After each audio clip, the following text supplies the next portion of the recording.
ଆଚ୍ଛା, ଗୋଟେ କଥା କଳ୍ପନା କରନ୍ତୁ, ଯଦି ଆପଣଙ୍କୁ ପୁରା ବ୍ରହ୍ମାଣ୍ଡ ତିଆରି କରିବାର ଦାୟିତ୍ୱ ମିଳେ, ମାନେ ଗୋଟେ ପୁରା ଖାଲି କାନଭାସ୍, କେଉଁଠୁ ଆରମ୍ଭ ହେବେ? ଆଉ ଯଦି ଆପଣଙ୍କର ପ୍ରଥମ କିଛି ପ୍ରୟାସ, ମାନେ ଫର୍ଷ୍ଟ ଫ୍ୟୁ ଡ୍ରାଫ୍ଟସ୍ ପୁରାପୁରି ଭୁଲ ହୋଇଯାଏ। ଆଜି ଆମେ ସେଇଭଳି ଏକ ସୃଷ୍ଟିର କାହାଣୀ ଭିତରକୁ ଯିବା, ଯୋଉଠି ସବୁକିଛି ଗୋଟିଏ ଥରେ ଠିକ୍ ହୋଇନଥିଲା। ହଁ, ଆଉ ଆଜି ଆମର ଆଲୋଚନାର ଆଧାର ହେଉଛି ଶ୍ରୀମଦ୍ ଭାଗବତ। ଏଥିରେ ମୈତ୍ରେୟ ଋଷି ବିଦୁରଙ୍କୁ ବ୍ରହ୍ମାଙ୍କର ସୃଷ୍ଟି ପ୍ରକ୍ରିୟା ବିଷୟରେ ବୁଝାଉଛନ୍ତି। କିନ୍ତୁ ଏହା କେବଳ ଏକ ପୌରାଣିକ କାହାଣୀ ନୁହେଁ। ଏହା ସୃଷ୍ଟିର ଟ୍ରାଏଲ୍ ଆଣ୍ଡ ଏରର୍ ପ୍ରସେସ୍, ଏହାର ଭୁଲ ଏବଂ ଶେଷରେ ମିଳିଥିବା ସଫଳତା ବିଷୟରେ ଏକ ଚମତ୍କାର ବର୍ଣ୍ଣନା। ଠିକ୍ କହିଲେ। ତେବେ ଆଜି ଆମର ଲକ୍ଷ୍ୟ ହେଉଛି ସେହି ପର୍ଯ୍ୟାୟଗୁଡ଼ିକୁ ବୁଝିବା, କେମିତି ସବୁକିଛି ଅଜ୍ଞାନରୁ ଆରମ୍ଭ ହେଲା, ତାପରେ କ୍ରୋଧରୁ ଏକ ଭୟଙ୍କର ଶକ୍ତିର ଜନ୍ମ ହେଲା, ଆଉ ଶେଷରେ କେମିତି ପ୍ରଥମ ପରିବାରର ମୂଳଦୁଆ ପଡ଼ିଲା। ତେବେ ଆସନ୍ତୁ ଏହି କାହାଣୀର ଗଭୀରତାକୁ ବୁଝିବା। ତେବେ ବ୍ରହ୍ମା ଯେତେବେଳେ ସୃଷ୍ଟି ଆରମ୍ଭ କଲେ, ତାଙ୍କର ପ୍ରଥମ ପଦକ୍ଷେପ ବଡ଼ ଅଜବ ଥିଲା। ଅଜବ ମାନେ? ସେ ଆଲୋକ କି ଜୀବନ ବଦଳରେ 5 ପ୍ରକାରର ଅଜ୍ଞାନ ବା ଅବିଦ୍ୟା ସୃଷ୍ଟି କଲେ। ଉତ୍ସରେ ନାଁ ଦିଆଯାଇଛି ତମ, ମୋହ, ମହାମୋହ, ତାମିଶ୍ର ଆଉ ଅନ୍ଧତାମିଶ୍ର। ଏହା ଟିକେ ଆଶ୍ଚର୍ଯ୍ୟକର କଥା ନୁହେଁ କି? ସୃଷ୍ଟିର ଆରମ୍ଭ ଅନ୍ଧକାରରୁ। ଏଠି ହିଁ ଗୋଟେ ବଡ଼ ଦାର୍ଶନିକ କଥା ଲୁଚି ରହିଛି। ସୃଷ୍ଟିର ଆରମ୍ଭ ସିଧାସଳଖ ଆଲୋକରୁ ହୁଏନି। ତାର ବିପରୀତରୁ। ଏକ୍ଜାକ୍ଟଲି, ତାର ବିପରୀତରୁ। ଏହାର ଅର୍ଥ ହେଲା, କୌଣସି ଜିନିଷର ମୂଲ୍ୟ ବୁଝିବା ପାଇଁ ତାର ଅଭାବକୁ ବୁଝିବା ଜରୁରୀ। ଜ୍ଞାନର ମହତ୍ତ୍ୱ ସେତେବେଳେ ଜଣାପଡ଼େ ଯେତେବେଳେ ଆମେ ଅଜ୍ଞାନର ପରିଣାମ ଦେଖୁ। କିନ୍ତୁ ସେ ନିଜେ ଏହି ଅନ୍ଧକାରମୟ ସୃଷ୍ଟିକୁ ଦେଖି ଖୁସି ନଥିଲେ। ତାଙ୍କୁ ଲାଗିଲା, ମୁଁ କ'ଣ ସୃଷ୍ଟି କରିଦେଲି? ଆଚ୍ଛା, ତେବେ ସେ ନିଜ ପ୍ରଥମ ପ୍ରୋଟୋଟାଇପକୁ ନିଜେ ହିଁ ରିଜେକ୍ଟ କରିଦେଲେ। ତାପରେ କ'ଣ ହେଲା? ନିଜ ସୃଷ୍ଟିରେ ଅସନ୍ତୁଷ୍ଟ ହୋଇ ସେ ପରମାତ୍ମା ଗୋବିନ୍ଦଙ୍କୁ ଧ୍ୟାନ କଲେ। ଆଉ ଏହି ଧ୍ୟାନରୁ ତାଙ୍କ ମନରୁ 4 ଜଣ ପୁତ୍ର ଜନ୍ମ ହେଲେ, ଯେଉଁମାନେ 4 କୁମାର ଭାବେ ପରିଚିତ: ସନକ, ସନନ୍ଦ, ସନାତନ ଏବଂ ସନତ କୁମାର। ଏମାନେ ଜନ୍ମରୁ ହିଁ ଜ୍ଞାନୀ ଆଉ ବିରକ୍ତ ଥିଲେ। ଆଉ ଏଇଠି କାହାଣୀରେ ଏକ ମୋଡ଼ ଆସୁଛି, ଯାହା ମୁଁ ପଢ଼ିଥିଲି। ବ୍ରହ୍ମା ଭାବିଲେ, ବାଃ, ଏଥର ତ ମୋତେ ସଠିକ୍ ସହଯୋଗୀ ମିଳିଗଲେ। ସେ ସେମାନଙ୍କୁ କହିଲେ, ଯାଅ, ଏବେ ତୁମେମାନେ ସୃଷ୍ଟିକୁ ଆଗକୁ ବଢ଼ାଅ, ପ୍ରଜାବୃଦ୍ଧି କର। କିନ୍ତୁ ସେମାନେ ସିଧା ସିଧା ମନା କରିଦେଲେ। ହଁ, ସେମାନେ କହିଲେ ଯେ ସେମାନଙ୍କର ଏହି ସାଂସାରିକ କାର୍ଯ୍ୟରେ କୌଣସି ଆଗ୍ରହ ନାହିଁ। ସେମାନେ କେବଳ ଭଗବାନ ଗୋବିନ୍ଦଙ୍କ ଭକ୍ତିରେ ଲୀନ ରହି ମୋକ୍ଷ ପାଇବାକୁ ଚାହାନ୍ତି। ଏହା ବ୍ରହ୍ମାଙ୍କ ପାଇଁ ଥିଲା ଦ୍ୱିତୀୟ ବିଫଳତା। ପ୍ରଥମେ ଅଜ୍ଞାନ, ଆଉ ଏବେ ଅତ୍ୟଧିକ ଜ୍ଞାନ ଆଉ ବିରକ୍ତି, ଦୁଇଟା ଯାକ କାମ ଦେଲାନି। ଏହାପରେ ତ ବ୍ରହ୍ମା ନିଶ୍ଚୟ ବହୁତ ରାଗି ଯାଇଥିବେ। ଦୁଇଟା ପ୍ରୟାସ ବିଫଳ ହେଲା ପରା। ସେ କେବଳ ରାଗିଲେନି, ସେ ଅତ୍ୟନ୍ତ କ୍ରୋଧିତ ହୋଇଗଲେ। କିନ୍ତୁ ଏଠି ଗୋଟେ ମଜାଦାର କଥା ହେଲା, ତାଙ୍କର ସେହି କ୍ରୋଧ, ସେଟା କେବଳ ଗୋଟେ ନକାରାତ୍ମକ ଭାବନା ହୋଇ ରହିଲାନି। ତାହେଲେ କ'ଣ ହେଲା? ତାହା ଏକ ସୃଜନଶୀଳ ଶକ୍ତିରେ ବଦଳିଗଲା। ଉତ୍ସ ଅନୁସାରେ ତାଙ୍କର କୁଞ୍ଚିତ ହୋଇଥିବା ଭ୍ରୁ ମଧ୍ୟରୁ ଏକ ଶିଶୁର ଆବିର୍ଭାବ ହେଲା। ବାଃ, କ୍ରୋଧରୁ ସିଧାସଳଖ ଗୋଟେ ଜୀବର ସୃଷ୍ଟି। ସେହି ଶିଶୁଟିର ରଙ୍ଗ ଥିଲା ନୀଳଲୋହିତ, ଆଉ ସେ ଜନ୍ମ ହେବା ମାତ୍ରେ କାନ୍ଦିବାକୁ ଲାଗିଲା। ସେ ଶିଶୁଟି କାହିଁକି କାନ୍ଦୁଥିଲା? ସେ କାନ୍ଦି କାନ୍ଦି ବ୍ରହ୍ମାଙ୍କୁ ନିଜର ନାମ ଏବଂ ରହିବା ପାଇଁ ସ୍ଥାନ ମାଗୁଥିଲା। ସେ ରୋଦନ କରୁଥିଲା, ଅର୍ଥାତ୍ କାନ୍ଦୁଥିଲା। ତେଣୁ ବ୍ରହ୍ମା ତାର ନାମ ରଖିଲେ ରୁଦ୍ର। ତେବେ ତାଙ୍କୁ କେବଳ ଗୋଟିଏ ନାଁ ନୁହେଁ, ପୁରା ଏକ ପରିଚୟ ଦିଆଗଲା ନା? ତାଙ୍କୁ 11ଟି ଅଲଗା ଅଲଗା ନାମ, ରହିବା ପାଇଁ 11ଟି ସ୍ଥାନ, ଏପରିକି 11 ଜଣ ପତ୍ନୀ ବି ଦିଆଗଲା। ଏତେ ସବୁ କାହିଁକି? କାରଣ ଏଗୁଡ଼ିକ କେବଳ ନାମ ବା ସ୍ଥାନ ନଥିଲା। ଏଗୁଡ଼ିକ ଥିଲା ତାଙ୍କର କାର୍ଯ୍ୟକ୍ଷେତ୍ର, ଡୋମେନ୍ ଅଫ୍ ଇନଫ୍ଲୁଏନ୍ସ। ଯେପରିକି ମନ, ଇନ୍ଦ୍ରିୟ, ପ୍ରାଣ, ଆକାଶ, ବାୟୁ, ଅଗ୍ନି ପରି ଜାଗାକୁ ତାଙ୍କର ସ୍ଥାନ ଭାବେ ଦିଆଗଲା। ଓହୋ, ଏହି ସବୁ କ୍ଷେତ୍ରରେ ରୁଦ୍ରଙ୍କର ପ୍ରଭାବ ରହିବ? ହଁ, ଏହା ତାଙ୍କୁ ବ୍ରହ୍ମାଣ୍ଡରେ ଏକ ମୁଖ୍ୟ ଶକ୍ତି ଭାବେ ସ୍ଥାପିତ କରୁଥିଲା। ବ୍ରହ୍ମା ଭାବିଲେ, ଏହି ଶକ୍ତିଶାଳୀ ସୃଷ୍ଟି ନିଶ୍ଚୟ ସଂସାରକୁ ଆଗକୁ ବଢ଼ାଇବ। କିନ୍ତୁ ଏହି ଯୋଜନା ବି କାମ କଲାନି, ଠିକ୍? ତାହେଲେ ଏହାକୁ ଏକ ବିଫଳତା ବୋଲି କୁହାଯାଇପାରେ। କିନ୍ତୁ କ'ଣ ଏହା ଯୁକ୍ତିଯୁକ୍ତ? ସୃଷ୍ଟି ପାଇଁ ତ ବିନାଶ ମଧ୍ୟ ଆବଶ୍ୟକ। ବୋଧହୁଏ ବ୍ରହ୍ମା ନିଜେ ସୃଷ୍ଟି କରିଥିବା ଶକ୍ତିକୁ ଦେଖି ଡରିଗଲେ, କିନ୍ତୁ ତାହା ପ୍ରକୃତରେ ଏକ ଭୁଲ ନଥିଲା। ଏହା ଏକ ଭଲ ପ୍ରଶ୍ନ। ହୁଏତ ଏହା ଭୁଲ ନଥିଲା, କିନ୍ତୁ ଏହା ସମୟ ପୂର୍ବରୁ ହୋଇଯାଇଥିଲା। ସୃଷ୍ଟିର ସେହି ପର୍ଯ୍ୟାୟରେ ଏତେ ବଡ଼ ବିନାଶକାରୀ ଶକ୍ତିର ଆବଶ୍ୟକତା ନଥିଲା। ତେଣୁ ବ୍ରହ୍ମା ରୁଦ୍ରଙ୍କୁ କହିଲେ, ବର୍ତ୍ତମାନ ପାଇଁ ତୁମେ ସୃଷ୍ଟିକାର୍ଯ୍ୟ ବନ୍ଦ କର ଏବଂ ଜଗତର କଲ୍ୟାଣ ପାଇଁ ତପସ୍ୟା କର। ଏହା ଥିଲା ବ୍ରହ୍ମାଙ୍କର ଆଉ ଏକ ପ୍ରୟାସ, ଯାହାକୁ ତାଙ୍କୁ ମଝିରେ ଅଟକାଇବାକୁ ପଡ଼ିଲା। ତାହେଲେ ଦୁଇଟି ବଡ଼ ପ୍ରୟାସ ବିଫଳ ହେଲା। ପ୍ରଥମେ ଅଜ୍ଞାନ କାମ ଦେଲାନି, ତାପରେ କ୍ରୋଧରୁ ସୃଷ୍ଟି ବିନାଶକାରୀ ହୋଇଗଲା। ଜଣେ ସୃଷ୍ଟିକର୍ତ୍ତା ଏପରି ସ୍ଥିତିରେ କ'ଣ କରିବ? ତାଙ୍କର ପରବର୍ତ୍ତୀ ପଦକ୍ଷେପ କ'ଣ ଥିଲା? ଏହାପରେ ବ୍ରହ୍ମା ନିଜର ଉପାୟ ବଦଳାଇଲେ। ସେ ଏବେ ନିଜ ମନ ଏବଂ ଶରୀରରେ ବିଭିନ୍ନ ଅଙ୍ଗରୁ 10 ଜଣ ପୁତ୍ରଙ୍କୁ ସୃଷ୍ଟି କଲେ, ଯେଉଁମାନେ ମାନସପୁତ୍ର ଭାବରେ ପରିଚିତ। ଏମାନେ ରୁଦ୍ରଙ୍କ ପରି ବିନାଶକାରୀ ନଥିଲେ, ବରଂ ଜ୍ଞାନୀ ଏବଂ ସଂଯମୀ ଥିଲେ। ଉତ୍ସରେ ଏହି ଅଂଶଟି ବହୁତ ମଜାଦାର ଲାଗିଲା। ସେ କେମିତି ନିଜ ଶରୀରର ଅଲଗା ଅଲଗା ଅଙ୍ଗରୁ ସୃଷ୍ଟି କରୁଛନ୍ତି। ଯେପରିକି ନାରଦ ତାଙ୍କ କୋଳରୁ, ଦକ୍ଷ ତାଙ୍କ ଦକ୍ଷିଣ ଆଙ୍ଗୁଠିରୁ, ବଶିଷ୍ଠ ତାଙ୍କ ପ୍ରାଣବାୟୁରୁ ଏବଂ ଭୃଗୁ ଋଷି ତାଙ୍କ ତ୍ୱଚାରୁ ଜନ୍ମ ହେଲେ। ଏହାର କିଛି ବିଶେଷ ଅର୍ଥ ଅଛି କି? ନିଶ୍ଚିତ ଭାବରେ ଏହା କେବଳ ଏକ ପାଲିକା ନୁହେଁ। ଏହା ପ୍ରତ୍ୟେକ ଋଷିଙ୍କର ଚରିତ୍ର ଏବଂ କାର୍ଯ୍ୟକୁ ତାଙ୍କର ଉତ୍ପତ୍ତି ସ୍ଥଳ ସହ ଯୋଡ଼ିଥାଏ।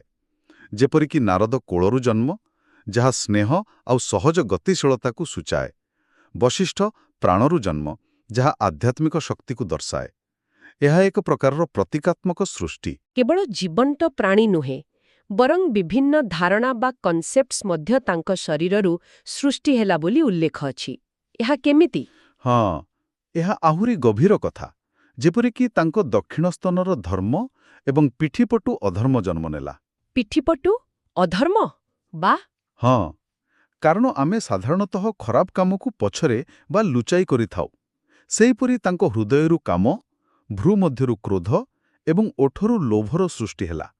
ଏହା ଦର୍ଶାଏ ଯେ ଏହି ସମସ୍ତ ଗୁଣ ଭଲ ଏବଂ ମନ୍ଦ ସୃଷ୍ଟିକର୍ତ୍ତାଙ୍କ ଭିତରେ ହିଁ ଥିଲା ଏବଂ ସେଇଠୁ ହିଁ ସୃଷ୍ଟିକୁ ଆସିଲା। ଗୋଟିଏ ମିନିଟ୍, ସୃଷ୍ଟିକର୍ତ୍ତା ନିଜେ ନିଜ କନ୍ୟା ପ୍ରତି ଆକର୍ଷିତ ହୋଇଗଲେ? ଏହା ତ ଏକ ବହୁତ ବଡ଼ କଥା। ଏହାକୁ ଉତ୍ସରେ କିପରି ବର୍ଣ୍ଣନା କରାଯାଇଛି? ଏହାକୁ ଏକ ସାଧାରଣ ଭୁଲ ଭାବେ ଦେଖାଯାଇଛି, ନା ଏକ ଗମ୍ଭୀର ନୈତିକ ସଙ୍କଟ ଭାବେ? ନା, ଏହାକୁ ଏକ ଅତ୍ୟନ୍ତ ଗମ୍ଭୀର ନୈତିକ ସଙ୍କଟ ଭାବେ ହିଁ ଦର୍ଶାଯାଇଛି। ଯେତେବେଳେ ବ୍ରହ୍ମା ନିଜ କନ୍ୟାଙ୍କ ପଛରେ କାମନାର ବଶବର୍ତ୍ତୀ ହୋଇଗଲେ, ତାଙ୍କ ନିଜ ପୁତ୍ରମାନେ, ଯେପରିକି ମରିଚି, ତାଙ୍କୁ ଅଟକାଇଲେ।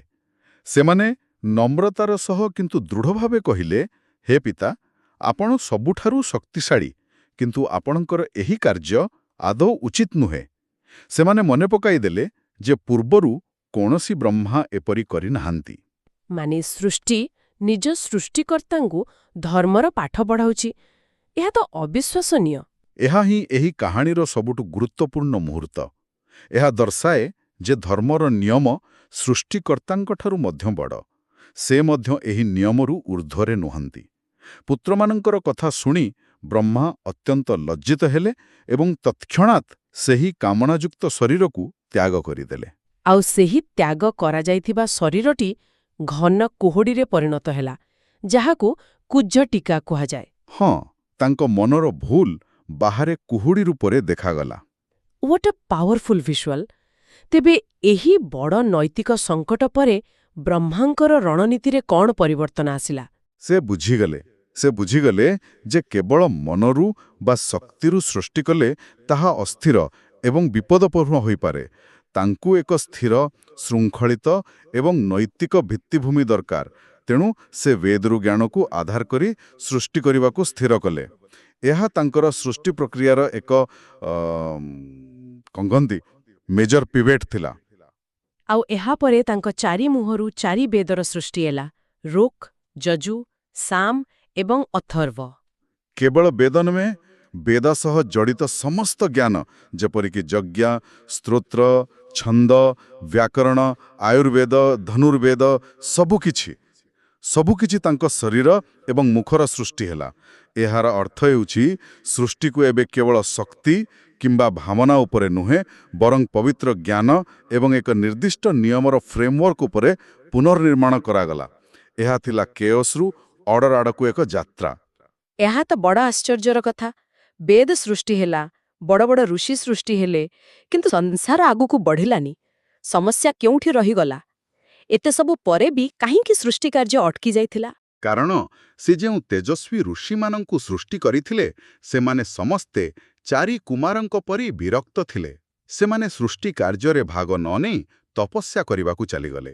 ବ୍ରହ୍ମା ପୁଣି ଥରେ ଚିନ୍ତିତ ହୋଇପଡ଼ିଲେ। ସେ ଭାବିଲେ, ମୋର ଭାଗ୍ୟ କେତେ ଖରାପ, ମୁଁ ଯାହାକୁ ବି ସୃଷ୍ଟି କରୁଛି ସେ ସଂସାରରୁ ମୁହଁ ଫେରାଇ ଦେଉଛି। ଏହା ତ ସତରେ ଏକ ସମସ୍ୟା। ସୃଷ୍ଟି ପାଇଁ ଲୋକ ଦରକାର, କିନ୍ତୁ ସମସ୍ତେ ସନ୍ନ୍ୟାସୀ ହୋଇଗଲେ କେମିତି ହେବ? ତେବେ ଏହି ସମସ୍ୟାର ସମାଧାନ କେମିତି ବାହାରିଲା?